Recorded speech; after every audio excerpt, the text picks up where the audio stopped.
Did you know Binge is the new black? The trend has been building, and a new Netflix survey says most of the people that stream TV series actually go on a bender, watching hours and hours of shows at once. It's a telling sign of our society, and it's got our money talkers in a tizzy. Fraser Seitel, Emerald Partners CEO, is here, and Leah Goldman, who's a big high-up person at Marie Claire magazine, and also Chris Dessi joins us now, and he's with Silverback Social. He's the CEO there. So, Chris, why don't you start us off and tell us, are you a binger? Time to confess.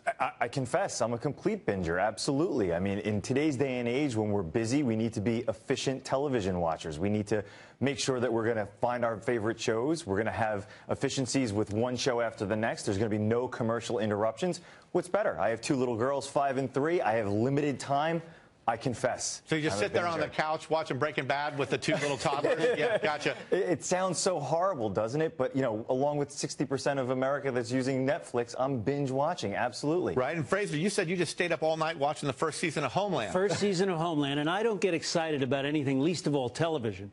But this was great. It was terrific because you don't want to wait a week to find out what happened to Carrie or Brody. It's right there next to you. I thought it was great. I think it's here to stay. Leah, what about the binge thing?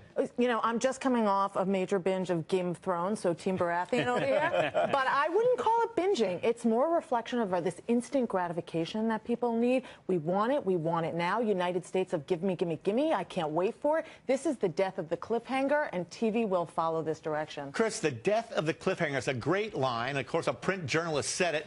But you know, I do remember when Sopranos was at its peak, I loved having to wait to see what was going to happen next week and to talk about it before it happened and then come in and talk about it after it happened. You've ruined that now. I don't know. Did you love it? I mean, there's part of you where you get a little frustrated and you're kind of like, oh, my goodness, it just ended. I'll tell you what I love. I love at the end of the episode seeing the next episode expeditiously. That's satisfying for me. And it's satisfying for the majority of Americans that are 18 to 35.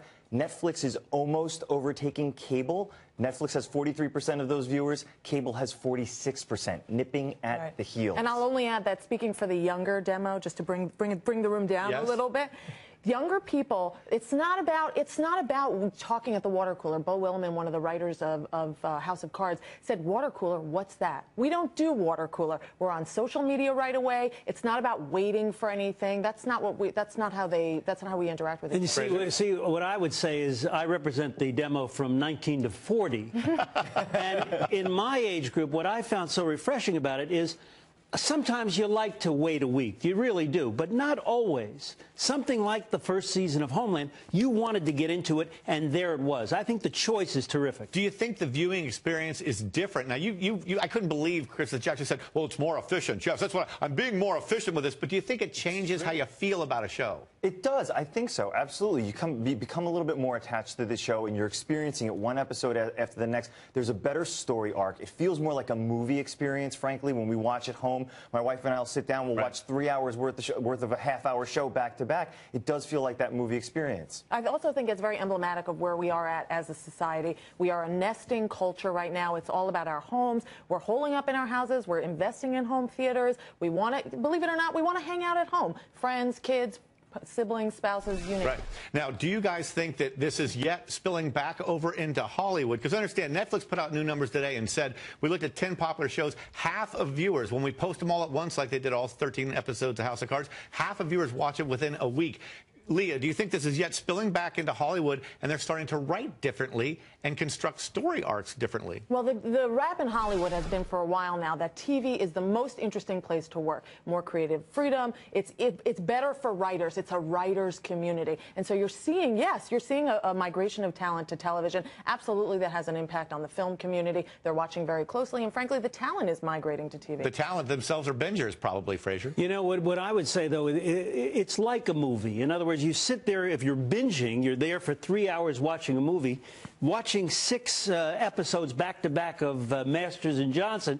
That's like a movie. To me, that feels the same way. That's a lot of sex going on there. That's a lot of sex.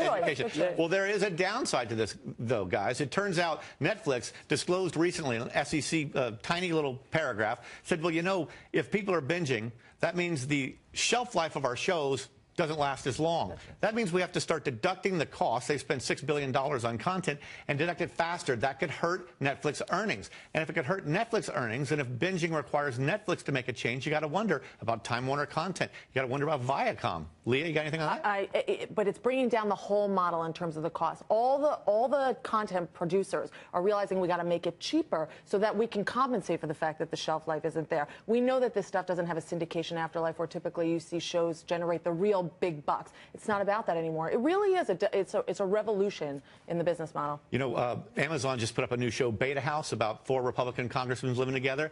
Not binging, not all put up, just a couple episodes, and now you got to wait each week. So already the binge trend may have its backlash. Thanks for being with us tonight, guys.